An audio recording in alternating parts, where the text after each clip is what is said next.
today's episode of The Unwritten Rule. It's game week. We're going to do our last kind of deep dive look at one of the position groups for Alabama. We did the offensive line.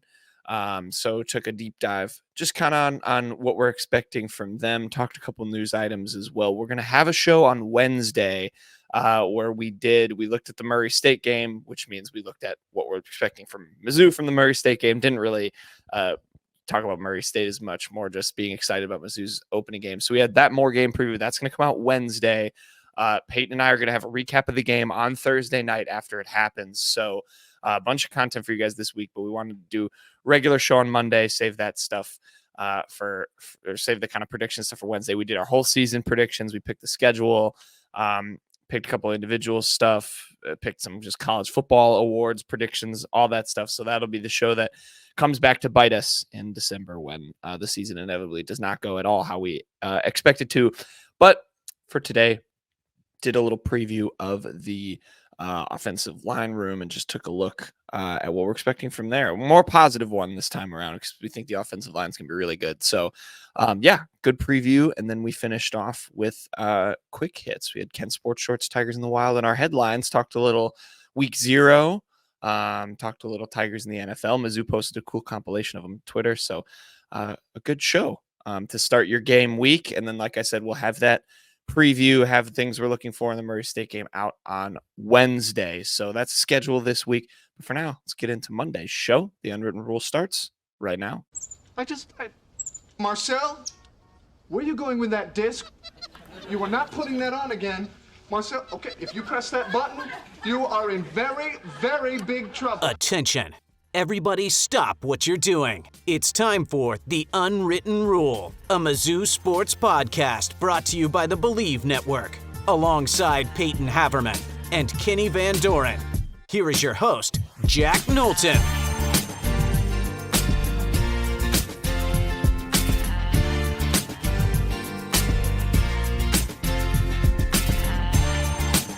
Welcome back to The Unwritten Rule. Today is Monday, August 26th, and it's game week. It is finally here. We're going to have 2 shows. I said it in the intro too, but we're going to have 2 shows this week. So we're going to drop one now, look at our last position group we wanted to talk about, and then we're going to have a show for you guys Wednesday. So we'll have Wednesday and Friday. Wednesday will be a kind of a little preview of Murray State, which is more of what we want to see from Mizzou. Spoiler alert, we're not really going to be previewing Murray State. And then we're going to do our season picks in that show. So that'll come out Wednesday. Friday will be Peyton and I recapping the game. And then we have this show right now for you guys on Monday. So a full pack week. It's game week. I'm so excited for Mizzou football to be back. Peyton, Kenny, I know you guys are too. But we have one more position group we wanted to talk about before we dive into the season picks and all that fun stuff. We're going to do the O-line. And I'm going to start with this. I feel like generally when we've done these, it's come with with position groups that, we're kind of questionable, maybe have some holes. This one, I feel like it's going to be a little bit of an opposite conversation. And so I'm going to ask you guys this off the bat. Is this the best unit on the team? No, it's not, because the wide receivers absolutely are. This is absolutely the second best unit on the team, though, I think. I believe it was Gabe DeArmond that said that, a big thing for Mizzou this offseason was that they lost Xavier Delgado, a 3-year starter, and Javon Foster, a 4th-round draft pick. And they brought in guys that Gabe said you could argue on paper makes them a better O-line than last year even. I don't know if I'd go that far because I think people kind of overlook how rock solid Javon Foster was and how good Delgado how big of a jump Delgado made last year. But man, I mean, the ceiling on this unit is sky high. I mean, I was a little nervous when they brought in Cayden Green and everyone was just like, oh, he's going to be the left tackle. But it made the most sense because, I mean, you could put Logan Reichert there at left guard or something like that. But I was a little nervous because he was coming off a true freshman season where he played mostly guard. But Mizzou, I guess, I'll take my little victory lap here. I said the most optimal thing for them would be, if they got Marcus Bryant, was to kick Cayden Green inside, not Armand Membu. And Mizzou agreed with me. Thank you, Elijah Drinkwitz, for listening to the pod. or Brandon Jones, whoever made those decisions. But no, I mean, the official depth chart came out today. Unofficial. Sorry. Yeah. Thank you, Kenny. Callum McAndrew tweeted it out. It's Marcus Bryant at left tackle, Cayden Green left guard, Connor Tollison at center, Cameron Johnson at right guard, Armand Membu at right tackle. If those five can stay healthy all season, they get these first few kind of softer games. No other way to really put it, to get cohesion on that left side of the line. I think this is going to be an all-world unit. I think they're going to move people similar to how they were late in the year last year. I'm very, very bullish on not just this year's unit, but you look at the two deep as well, which I think we'll get into a little bit later. Outside of one spot in the two deep, I am very, very encouraged about the future of the O-line. The thing I also like about the future of the O-line is just like, it's not a bunch of just older guys. You got guys that are, sophomore standings like Cayden Green, third-year guys like Armand Membu, who, possibly if he has a really good season, maybe there is draft talk, but he's still a guy that can come back next year. Cameron Johnson's a senior, and then Marcus Bryant comes over from SMU in the Hyron White trade, finishes that one off, and he has good experience. Maybe we're going to talk about SMU almost collapsing to Nevada recently as well. But overall, I know we talked about a little bit before we got on here, Payton, a little bit about that depth. I like some of these guys that are behind them. I mean, we've heard so much positive about Logan Reichert back to his recruitment out of Kansas City, chose Mizzou over Oregon. Still haven't seen much of him on the field, but that's a pretty good guy to have back up at the left guard position behind Cayden Green. Curtis Pigler, we've heard a good amount about, Javon Richardson, but then you get to guys like, Drake Heismeyer and Mitchell Walters, and I don't want to knock on these guys too much, but, we've seen, we've seen it in the past. There's been just like these hiccups when these guys have had to step up in depth, and from the bowl game back in 2022 to some of those games when the season, there were parts of that year where there was good depth in that 2022 season. You had Armand Membu not starting in games. Sometimes he was the sixth offensive lineman. But now you're kind of getting to the realm of, these guys have, had experience, but have they taken steps forward in practice? Because they've had these hiccups in the past that just really don't paint them in much positive light. I guess we can stick on that. There's all sorts of directions of things I want to ask you, but since we're talking about the depth, I guess I'll just ask that. Peyton, you kind of mentioned liking. You both kind of said you guys like some of the players behind the starters, but how do you feel about if a guy goes down and then this is where Peyton can just launch into his rant? But where is the weakest spot on the O-line for this team? Because I think up and down starters are pretty solid across the board, but where is the weakest point that if the starter goes down, it could get pretty grim on a certain side of the O-line? Can I say something real quick before? Yeah, I want to guess what he says. Okay. I'm going to say right tackle. Pretty obvious one. Yeah. Right tackle. You have Armand Membu out there who I know, Kenny, you said he might get draft buzz. He already has it. He was on Bruce Feldman. Bruce Feldman of The Athletic puts out his annual freaks list, which is just athletic dudes that are surely have freakish NFL eyes on them. Armand back-to-back off seasons too that he was on the list. Yeah, exactly. Armand Membu has been on that list twice, and he's backed it up with stellar, not just decent. He was good his first year of playing, like you mentioned, when he finally got that opportunity, Kenny. And last year, he really took a step forward. I really think he's an undersung hero on this team. He is a bona fide stud. Second team all SEC preseason too. Him and yes, I am Armand Membu. I'm the Armand Membu fan club's strongest soldier. I swear to you, I am. And if he gets hurt, they go to Mitchell Walters, who I'm gonna 2022. Everything kind of just sucked about the team. It was just nobody looked like they really were having any fun. They were fighting each other in the bowl game. And above all else, they had just some of the worst offensive line play I've ever seen. And quite frankly, a large part of that was on Mitchell Walters. Now, I know he did not start that year. He kind of got forced into action because Zeke Powell got hurt early in the year. And it was just a constant shuffle. But man, Mitchell Walters is a big reason Mizzou did not pull off that upset of Georgia in 2022, because his hands to the face negated a first down catch from Barrett Bannister. And this is not just me nitpicking one instance. I mean, he got penalized every game, seemingly. He was just a kind of a turnstile over there. So going from, I know Drinkwitz has like sung Mitchell Walters' praises throughout the offseason as a backup. If Mitchell Walters has to play at right tackle, that is probably as big a downgrade as you can get from an injury on this team, is going from Armand Membu to Mitchell Walters. Well said. Well said. I mean, Kenny, do you have anything on that? Like with this depth, maybe you can either double down on Mitchell Walters, or maybe you have a strongest point where you feel like you'd be pretty comfortable if, say, one of the starters goes down. What do you think of some of these backups? And I'll read through real quick. Right now, according to the unofficial depth chart, if all of the starters, I don't know, got some sort of ailment and all had to miss the game at once, your starting offensive line, according to the depth chart, will be Javon Richardson, a sophomore at left tackle, Logan Reichert, redshirt freshman left guard, Tristan Wilson, a sophomore center, Curtis Piegler at right guard, a sophomore, and then Mitchell Walters. So, yeah, what are your thoughts on the depth?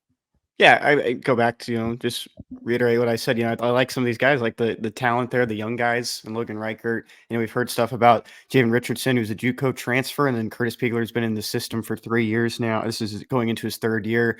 So I like those guys there. I mean, Payton talked about Tristan Wilson a couple weeks ago. He name dropped him. He played in the Cotton Bowl last year, likely just on special teams, but experience there in some of these bigger games. He did play in that Arkansas game as well. I just had one last thing to throw out about the offensive line. I think Payton hit the nail on the head about maybe some depth issues, but this just came back to me because I was thinking about the captains. And Armand Membu isn't a captain this year, but I was going back and I just remembered. I mean, Javon Foster was giving Armand Membu praise as a freshman and saying that this guy could be a captain right now. Like there was talk back in 2022 that this guy just had so much, not experience, but a presence on the field. He was asking questions. He was always talking to people. He's always trying to figure out what to do. And he just called him a straight up beast. And he said he could be a captain. And then I have another tweet on here. D-Rob also gave him credit for possibly being a captain in the near future. In this same tweet, I want to mention is that he said Cody Schrader could be a captain, which ended up happening. And then the other one was Dominic Lovett, but we don't have to talk about him. But yeah, I wanted to throw that out there that Armand Membu won't have a C on his chest, but he does have that kind of presence on this offense. I do want to jump in just one more thing on the depth is that even though it may not be experience outside of Mitchell Walters, and it does say at backup center it could be Tristan Wilson or Drake Heismeyer Sr. Quite frankly, I hope it's not Heismeyer. I do love that, honestly, it hasn't been the senior, the older guard stepping up at the depth. I think it's very, very encouraging that you have guys like Javon Richardson competing with your prized tackle transfer for the starting spot. I think it's great that Logan Reichert, Curtis Piegler, and Tristan Wilson have already stepped up into the 2 deep role. I think that's really, really encouraging. Hopefully we get other guys in there like Caleb Pyfram and Brandon Solis eventually. Guys like that. Those are the guys you really want to see start to step up on the 2 deep.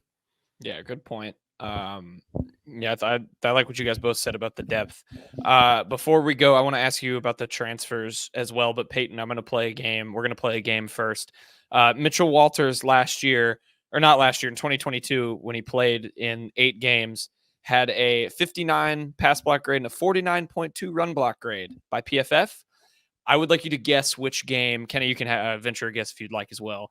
Which game did he have his lowest run block grade in? I can read you the games too if you want to. I do want to hear the games. So he played against Louisiana Tech, Kansas State, Abilene Christian, Auburn, Georgia, Florida, Vanderbilt, Kentucky, New Mexico State, and the bowl game against Wake Forest. If those help jog your memory. A lot of options. Might honestly say there's a lot of options, but I don't like it. Lowest, I really doubt it was Georgia, to be honest. Or you can try and guess what the number was if you'd rather do that. ACU. That's my guess. I remember that game being too close, and there was some offensive. He definitely didn't start Louisiana Tech. He definitely played late, so I don't think it was that. And if it was Abilene Christian was actually his second best run blocking performance, 75.6. I'm going to go Kentucky because that game was so rotten until the last 10 minutes, and then it got rotten again. I'm going to go Kentucky. I'm going to assume everybody played their worst game against Kentucky. Mitchell Walters had his best run block performance against Kentucky, 86.3. Wow. In 40, Holy 43 snaps. God. The 2 weeks prior, however, against Florida, he had a 22.6 in 73 snaps. On the road. That game was terrible. I'll tell you, like, does it have how many penalties he had on there? I mean, he was horrible in 2022. 7 in total. 3 of them in the bowl game, 1 against New Mexico State, 2 against Auburn. And he stinks, man. No, that's not right. He had the one against Georgia. That's not accurate. Oh no, sorry, I read it wrong. It's 2 in Georgia, not Auburn. Okay. I was gonna say, but 2 against Georgia, 3 against. Yeah, man, he was not good in 2022, and he was hardly the only one. Connor Tollison was not just snapping poorly; he was not blocking well at all, and apparently he didn't know what a hard count was or something like that.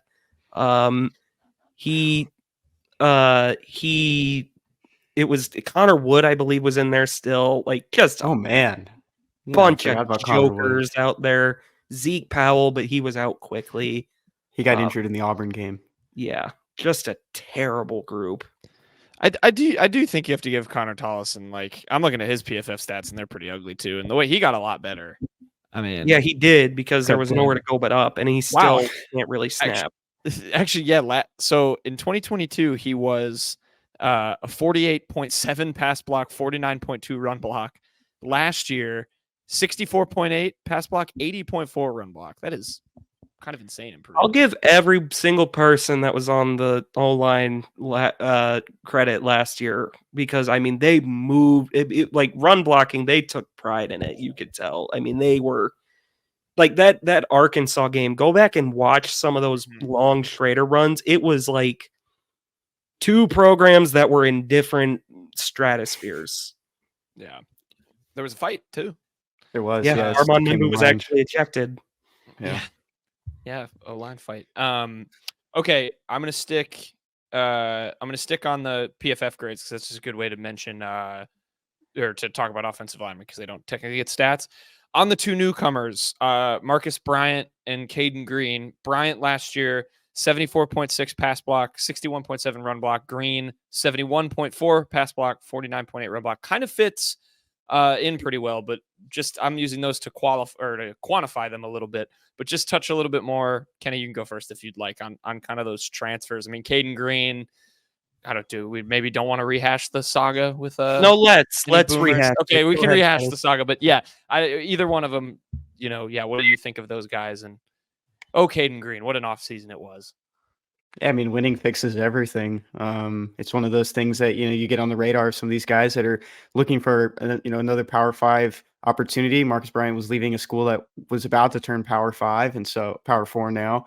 And so, I mean, there was an opportunity there for him, and you saw the success here. You saw the success with this offensive line being up for the Joe Moore Award last season. Ended up falling short, but still in that conversation down to one of the last voting. So that's always good. And then Cayden Green, let me say what you want, how that one kind of shook out, got closer to home, got with the school that he probably wanted to go to in the first place. So it's just one of those things that, it's just, you're going to land a bunch of these guys that were, premier guys at the, the group of 5 level. And they're just going to start in the SEC now, but then you also just get someone that's going to would have been in conference this season.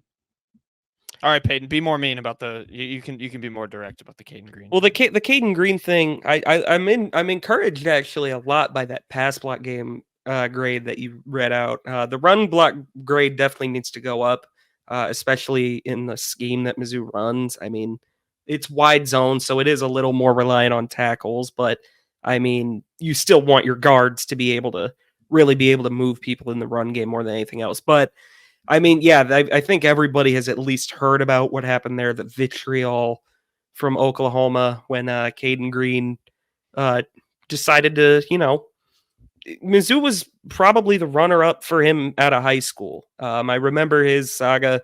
It was never really like, oh, they might be able to get him to not commit to Oklahoma, but they were they left a good impression on him. Like, that matters. I believe Kenny has talked about it a lot whenever we talk about some of these transfers coming in. It's like, it's not always like Drinkwitz has to win it out of high school. It's just, hey, let's leave our relationship in a good spot. Let's build a relationship with these guys. That way, if they ever go in the portal, we have that relationship established.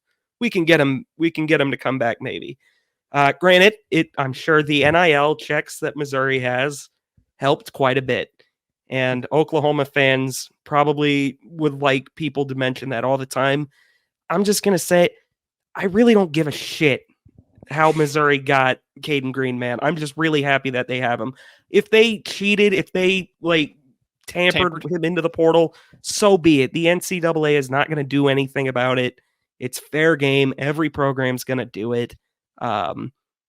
Sorry that Broklahoma was unable to keep their guys in the fold. Yeah, I'm excited to have Cayden Green in the fold. That game in November, him against David Stone, if David Stone is playing, will be a very fun one to follow on Twitter.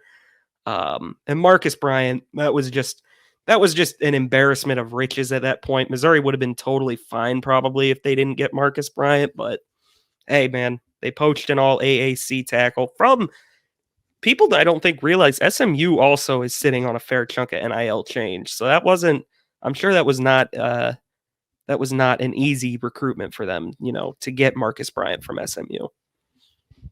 Yeah, I liked both of them. Cayden Green, that felt so big because of what happened, but he was just really good. I mean, he was a true freshman starter on a Power 5 team. I mean, and he has pretty good numbers too. Like, it's not an easy thing to do. We talk about it all the time on the other side with a guy like Williams Nwaneri. Like, it's, sometimes it's situational, but if a team has a choice, like, they're not going to probably start a true freshman at a position like that just because you have to grow and do all that kind of thing. So, that's impressive. And I think, I think he always wanted to be at Mizzou. That's what I like. That's what I like to believe anyway. So yeah, I think both those guys are going to be good. Any final thoughts before we go to quick hits? Anything we missed on the O-line? I want to add one thing. Payton brought up Caleb Pyfrom earlier. Mm-hmm. He was an Illinois commit at one point. He had a pretty cool graphic that ended up not really mattering because he flipped to Mizzou. But this was from his coach. He replied to me actually when Caleb Pyfrom announced he got an offer from Mizzou. He also consistently makes the honor roll, maintains a 3.8 GPA with honors and AP classes, plays in the band, is on the basketball team, and is a thrower on the track team. And then one of his former teammates replied, and not to mention one of the kindest people I'll ever meet. So there's a lot to be excited about with Caleb Pyfrom. Oh, did you ask what instrument? Mayonnaise. No, I didn't ask. Horseradish isn't an instrument either. That was a bad Squidward impression. He still follows me. That's pretty funny. The connections you keep, Kenny. Get them on. All right. Yeah, there's a look at the O-line. Again, a lot more positive than I think we've done, and not to say that like the cornerback room or the linebacker room or the defensive line room is necessarily scary, but it's, it's got a little bit more. The cornerback room is scary. I'm just going to clear that scary. Yeah, cornerback room's a little bit scary. But yeah, offensive line looks good. And it's just, I don't know. It's so nice to have a good offensive line. Like, because I feel like it's such, and for us for so many years, it was such an easy thing to blame when Mizzou was bad. But now it's like, it was a legit thing too. It was, but it's like, I don't know. It's like, it's a way more frustrating thing to blame because it's, I don't know. It's not as flashy. Yeah. Okay. Kenny, would you like to talk about putting up the long snapper battle? We'll get into that in the preview. It's the deepest position on the team. Payton mentioned it earlier about the wide receivers. This is the best position group right here. Jack Kotz isn't even on here. Yeah. Oh, we'll get into that. All right. I want to spoil it. Yeah, that's on a Wednesday. Getting excited. On Wednesdays. We are talking about this. When are we talking about this? Wait, go back to that. Why do we have an or on the holder? Luke Bauer or Brady Cook. Dude, please stop with this nonsense. Eric Link. This is. I think that's more Trinklets. Also, Luther Burden is just the bona fide punt returner, which I don't love. We'll get to it. That's Wednesday. All right. For now, you'll have the rest of this show. We will talk about. It's a good preview for Wednesday. For now, for the rest of the show, we will kick to ourselves for quick hits.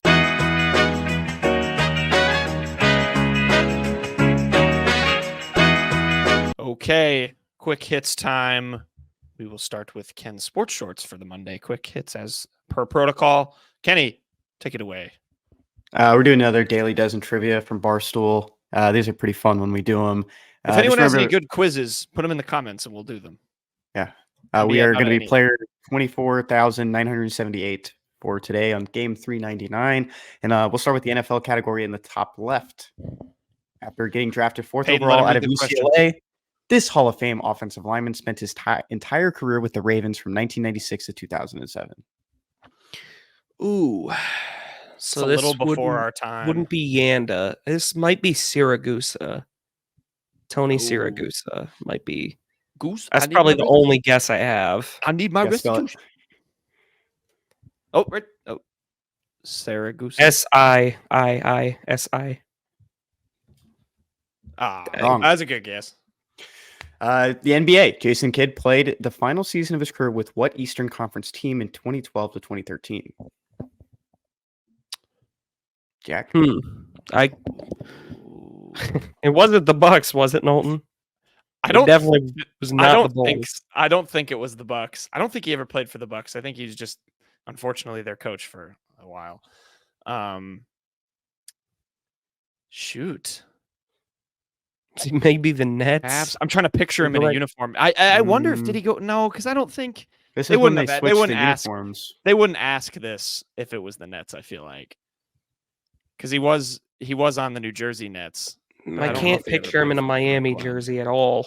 Miami, Charlotte, Atlanta. I'm just naming the teams, Knicks. Was he a Knick ever?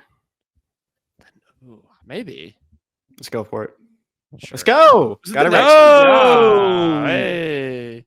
Oh, this is a good one. After a top 3 Cy Young finish with the Rockies in 2010, Ubaldo Jimenez, if you couldn't tell, this is MLB, got traded mid-season to this AL Central franchise in 2011, and that is the Cleveland Indians. Yep. But it will be the Guardians. Knew that one. Sure.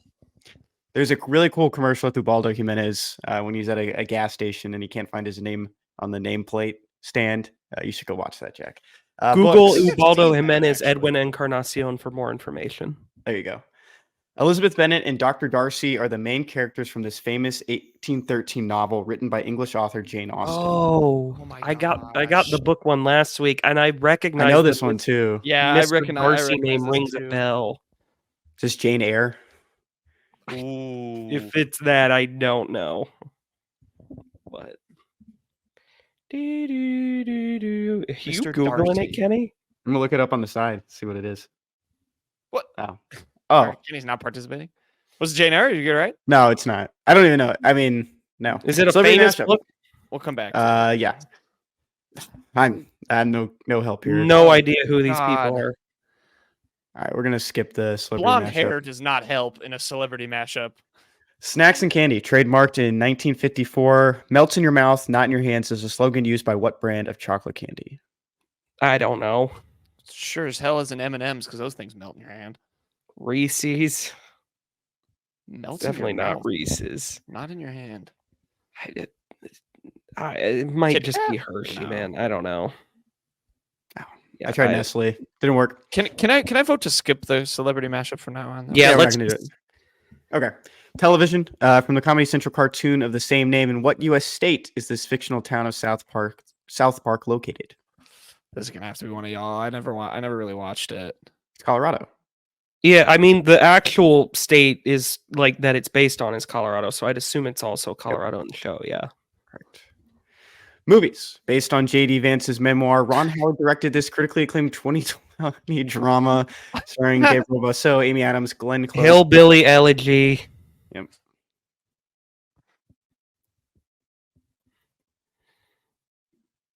Easy. Music. CeeLo Green and Danger Mouse formed this soul duo, most known for their 2006 hit song "Crazy" off their Saint Elsewhere album. Sir Gnarls Barkley. Correct. Oh wow, you guys nailed that. I didn't. There we go. Okay, I'm just gonna give up. Don't want to waste any more time on this. Few correct answers. For the NFL one, Jonathan Ogden. Wouldn't have gotten that, but that's a good name. Yeah, that's what I thought it was. For the book, is it it? is Pride and Oh, Prejudice. Pride and Prejudice. Oh, Apologies Pride to and those Prejudice. Oh my We got that one god. wrong. If you're watching on We're not YouTube, cultured. Celebrity mashup was Reese Witherspoon and Tom Hanks. Yeah, all right. Sure. Dude, there was no way I was gonna get No, Tom never- Hanks. out of never that. guessing That does either of not look those. like him. It was And then- M&M's, Knowlton. And the chocolate That's candy one was M&M's. that's a bold-faced lie. Those That things, is those a things lie, melt. but Those things melt like crazy in your hands. okay, good one, Kenny. Bullshit. Thank you. We'll try to do better next time. All right. Well, we Tigers in the got to Wild. do Mizzou ones again soon, but Tigers in the Wild. Kenny. My Tigers in the Wild. It's not like a very good this one. is a downer one, Kenny. Yeah, both of them are downers. I have two here. But Larry Borom got carted off the field in the final preseason game against the Chiefs. He is with the Bears.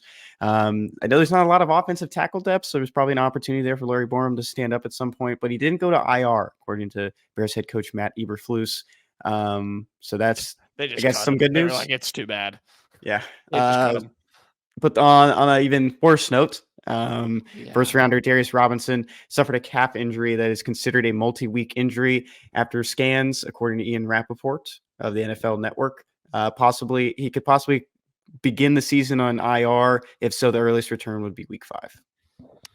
The Darius one sucks. really bums me out because he was having a great preseason. They stopped even playing him in the preseason because they had shown him enough. Cardinals fans seemed to really like what they were seeing, so that one blows. I really hope he gets healthy quickly. There were people that were concerned it was going to be a lot worse than this, so that is a good thing, but that sucks. And I hope Darius can avoid the IR or at least get off the IR and get back to work really quick. Yeah, you know how he is too. Like he's gonna want to like come back as quick as he can. So Yeah. Darius, Arizona. For him. One day. Darius, Arizona. Be on hold. All right, Payton, your Tiger in the Wild.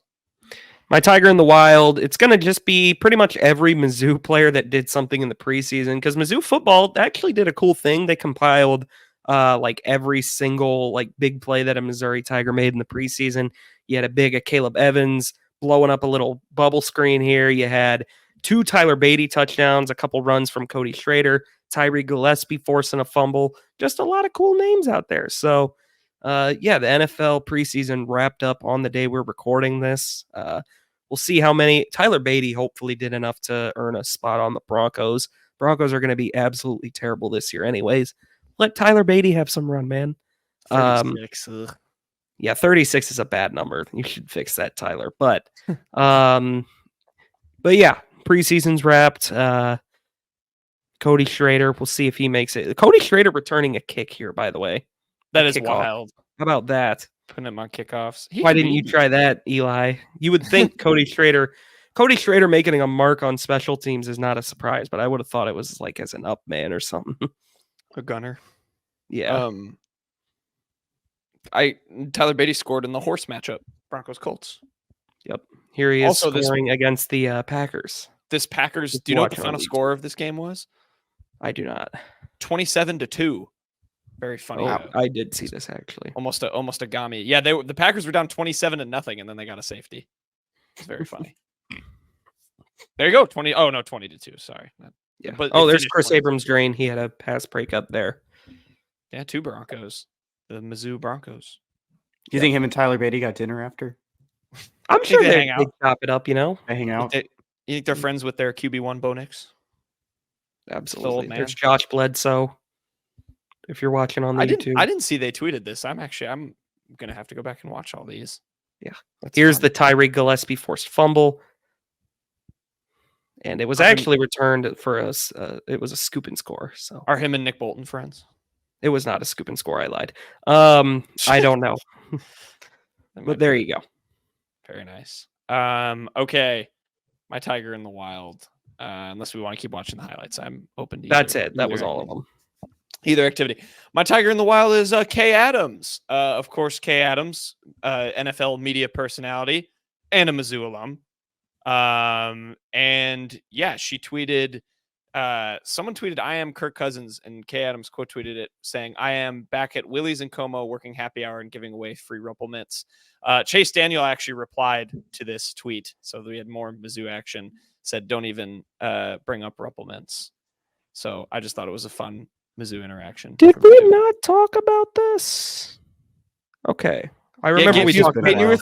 you were throwing me off, and it gave me you were giving a look in the thing, and I was like, did I say something wrong? I No, couldn't he just remember if saved we it. talked about this, but we definitely talked about it in a group chat. But that's No, it. yeah, I held on to it. Yeah, Kay Adams, Mizzou alum. Yeah, I knew that. And I guess she worked at Willie's, which I don't envy her for, because those bartenders, sometimes that job seems horrible. At least whenever I went to Willie's. No, dude, I can't think of a more great job to have than Willie's on a Saturday night. Willie's bartender on a Saturday night. Doesn't that sound like a blast?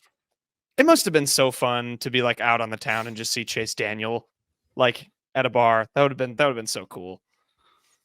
Not Just really, because I couldn't take a photo of him and then post it on Snapchat. That sounds awful, actually, Knowlton. Fair. Anyways. All right. That was my Tiger in the Wild. I thought that was a fun Twitter interaction. They have a new show too, I think. Oh no, never mind. It's He Diana He does it Rossini with and Diana Chase Rossini. Daniel. My bad. Had the wrong person. Moving No. on, headlines. My headline is Mizzou centric. Cameron Meisner finally got his first career hit. This was 3 days ago now, but Meisner. Here's the headline: Meisner reaches milestone with his first MLB hit in series finale. He admitted it in the quote as well. It felt good. It came a little later than I wanted it to, but it felt good. I mean, I've been talking about him making his MLB debut for a couple weeks now, so good for him to finally get that one out of the way. The saga is complete. Cam Misner has a hit.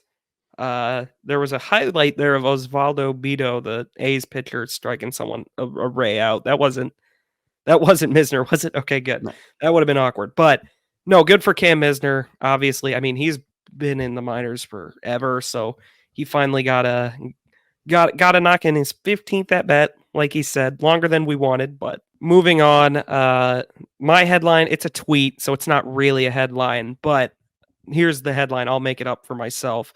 Okay. Shohei Ohtani has joined the 40 club. He is the 6th member of it. He did it on a year of I can't talk. Sorry. A year to the day that it was announced that he tore his UCL and had to get Tommy John and everything to pitch again. That's when he got the 40-40. He hit his 40th home run on a walk-off grand slam with 2 outs against the Rays. So Cameron Misner actually was in attendance for history again. But yeah, Shohei Ohtani, like Kenny, I have a question for you because I know Knowlton's not a huge baseball guy. Is it at the point where you see Shohei Ohtani do something and you're not even like impressed? You're just like, whatever.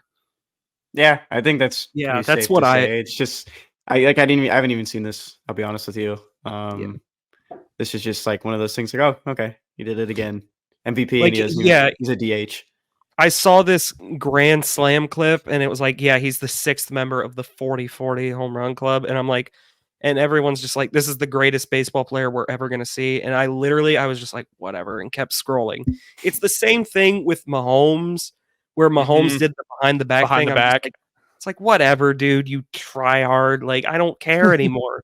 Like, it's just, you're too good. You're at Like, peace. it's not that entertaining anymore. I'm just like, yeah.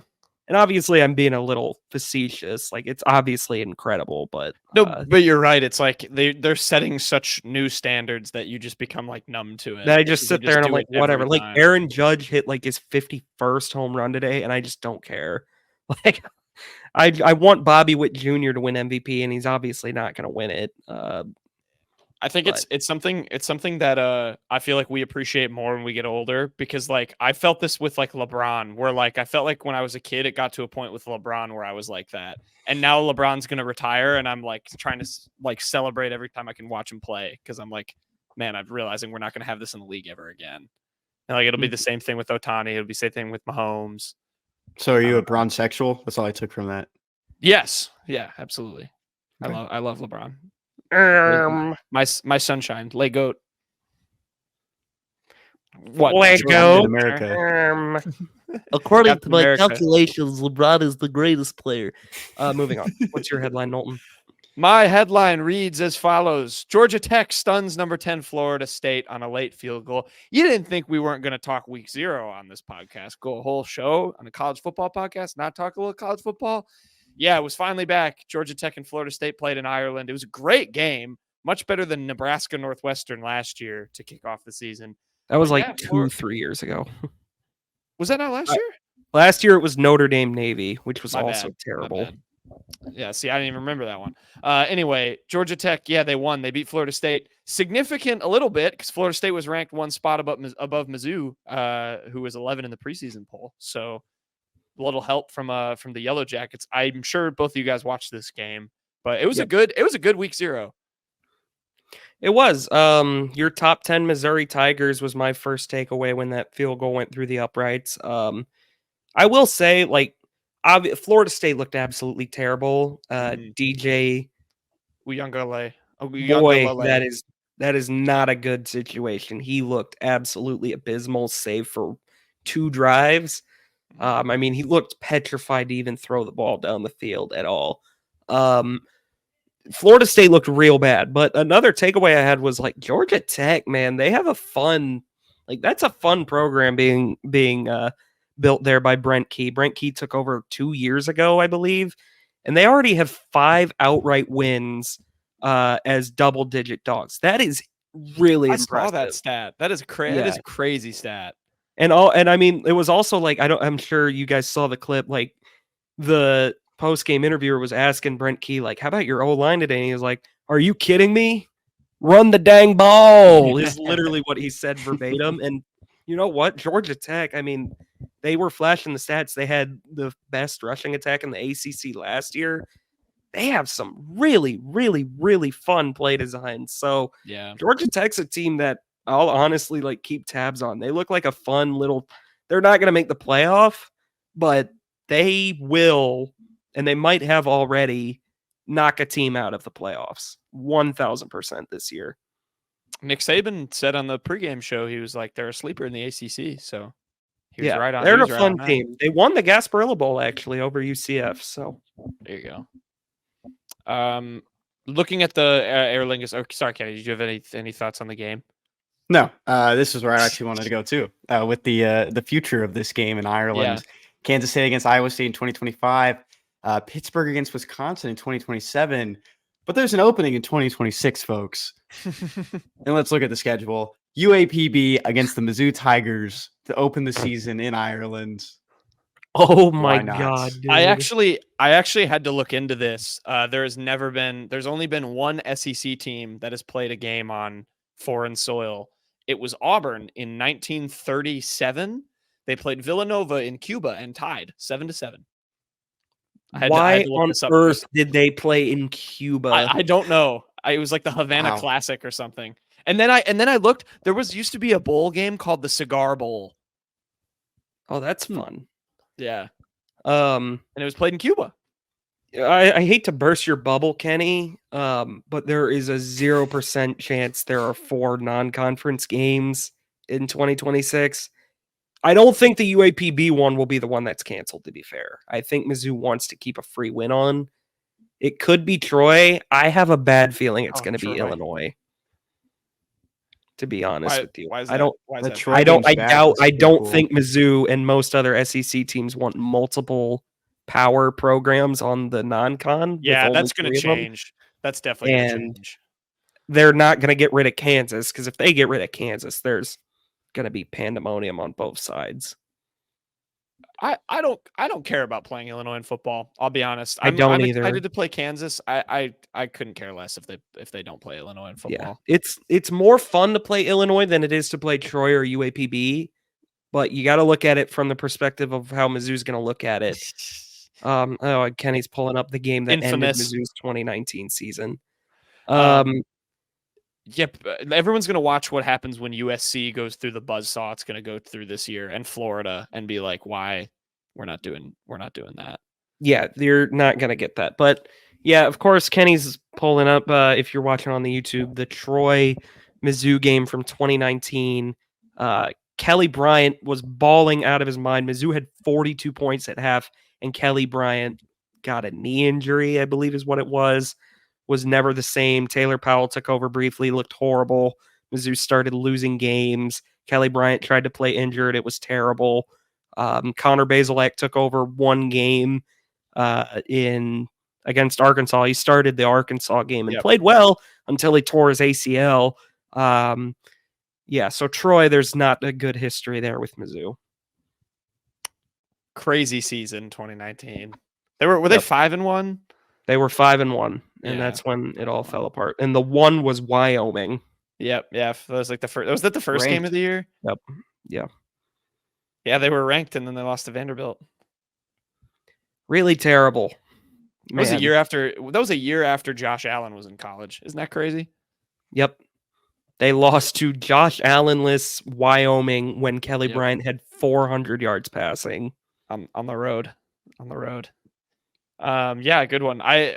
If Mizzou had to play in one foreign country, which country would you want them to play in?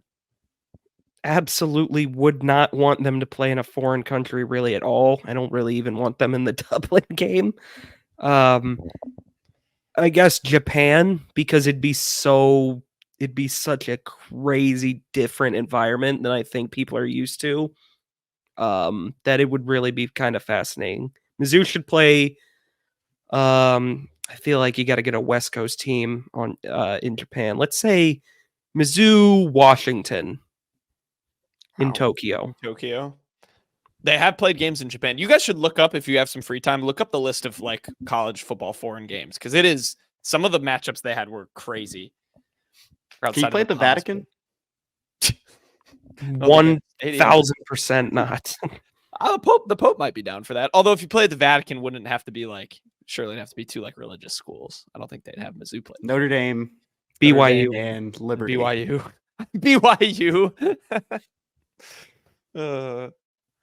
Yeah, I don't know. I'm intrigued how the Brazil game's going to go for the NFL this year. I wonder if that's going to be more than a one-time thing. I don't know. It is. The NFL is like going. They to already have it locked in. Like, well, I mean, even if they don't, like, they're going to keep putting games in different places. I'm intrigued to see how that's going to go. Yeah. All right, that's all I had. Do we have a joke of the week? Well, before we go to the joke of the week, and by that I mean while I look up joke of the week, did you guys watch any of the other week 0 games?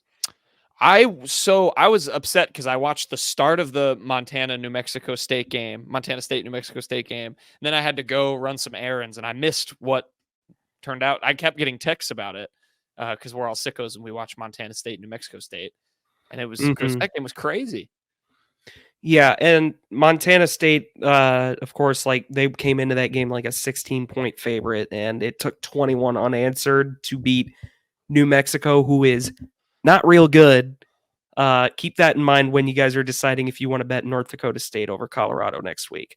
The other game, Nevada SMU. Nevada hung tough. That was not a good start for SMU's ACC tenure, but guys, I have my joke ready. All right. This one comes from our favorite TV series, The Today Show. Guys, what type of bug can tell time?